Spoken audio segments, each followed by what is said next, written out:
Yes, the new season has already started with 6 tournaments, 3 on the ATP Tour, and in Doha we saw Stan Wawrinka reach the quarterfinal after beating Kashanov in the first round. And coach Magnus Norman, are you satisfied? As a coach, I think you're never satisfied, but yeah, it was 3 good matches. So yeah, Stan obviously had a good preseason. A lot of weeks where he was training hard physically and also tennis-wise. So yeah, as a coach, again, never happy, never satisfied. I would have loved to see him play against Novak in the semis, but yeah, at the same time, Batista is playing well. He was playing really fast and very deep against Stan, so it didn't give Stan any time. But yeah, looking forward for the season. I mean, it was a good start. So looking forward to travel to Australia tomorrow and try to help Stan and the rest of the team there. And you practiced before the season 10 days in Monte Carlo, as I understand it. Can you describe the first days and the last days, the difference? No, I think it was a big difference. I mean, Stan came from not playing so much for a few weeks, doing a lot of fitness. So the first couple of days he got really tired, but then towards the end of the block of tennis, he played really well. I mean, he was a lot of good players there. So it was yeah, we had 10 good days with yeah, nice European winter weather. So yeah, the preseason was nice, but now it's Australia. We have one more week of practice in Melbourne together. So yeah, we have already organized all the days there and looking forward for a good week before it starts off. And if you compare with the other Grand Slam tournaments, is it harder to prepare before the Australian Open because you come from an off season? You have very few tournaments to play before. Yeah, it's different, of course, because yeah, as you said, the last couple of years also Stan has been in London. He's been playing the year-end championships, so the preseason has been quite short. While this time it was a little bit longer because he pulled a muscle in Basel in the back, so he didn't play in Paris. So it was extended the preseason, so it was quite long. And then, of course, only playing one tournament, yeah, it makes it a little bit more interesting. You have to plan and try to do the best you can. And of course, it's very individual, but you often played 2 tournaments before Australian Open. Myself, I used to play a lot. With Stan, used to play one tournament before and then practice the week before the Grand Slam. That's what we did the last 4 years, and it's been working quite well. But at the same time, you know, some players they like to play the week before. Some players they like to practice the week before. So it's very individual. There is no right, no wrong.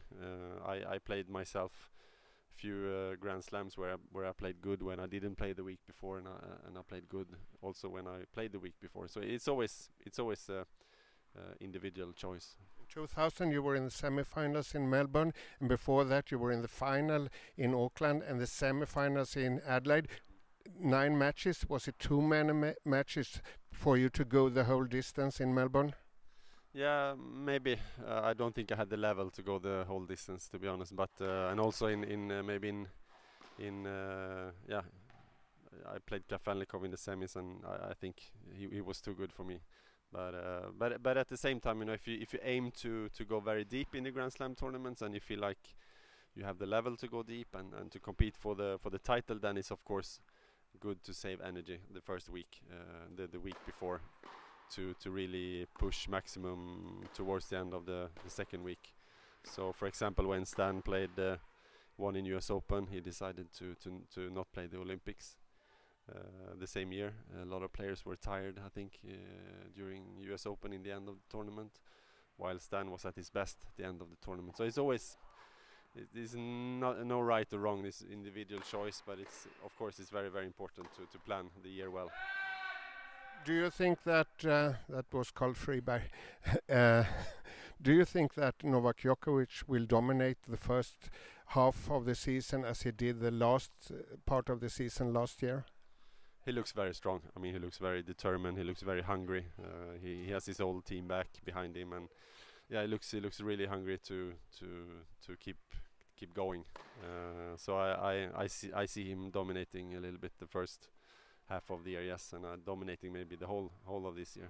Let's see we hope that Rafa will come back and be healthy, and Roger will always be difficult to beat, of course. But 11 months, I think Novak is tough to beat.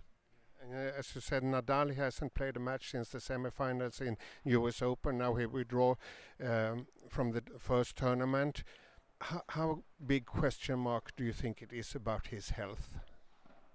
Of course, I think it's when you're pulling out of tournaments, and especially the week before a Grand Slam, it's also is not the preparation that you want. And we've seen Rafa in the past. He's playing really well when he's playing a lot of matches. So going into Grand Slam tournaments without having played any matches is, of course, question mark. But at the same time, we all know that he has the level. When he's at the peak, he has an amazing level. So if he can win a few matches in the beginning of the tournament, I think he can also be dangerous. But it depends a little bit on the draw for him, I think. If we look at the ranking, there are 7 players 30 years or older in top 10. What do you think in the end of 2019? Will they hold their positions or? Yeah, I think they will. If you see Andy and Stan is coming back, they're a bit older. They are still at the level which I think they can compete at a very high level. So, and then you have a couple of other guys that are also a little bit older that has a good level, So I think they will hold their positions. And I see also the younger players pushing more and more towards the top as well. Koric, Zverev is already there, Khachanov is already there. So you have a lot of young players that are really knocking on the door now. If you pick only one player, one of the young players, who do you believe most in? Well, I always thought Kyrgios was always the most dangerous one, but he has other issues with his tennis. That's why it's this sport is so difficult. It's not only about forehand and backhand. It's about fitness. It's about the mental health. It's about it's very complicated. But for me, he has all the weapons and he has all the tools there to make it all the way to the top. At last, Magnus, in the last year's year-end ranking, we saw over 2,000 players on the ATP list. Now it's 627, I think. Almost 1,400 fell off the list. What does that say about the tennis? Don't know. I don't really know what the system will bring to the tennis and how it will be. I think we will see in a few weeks when I get over to Melbourne to see what the reactions of all the players and coaches and everyone involved in the tennis.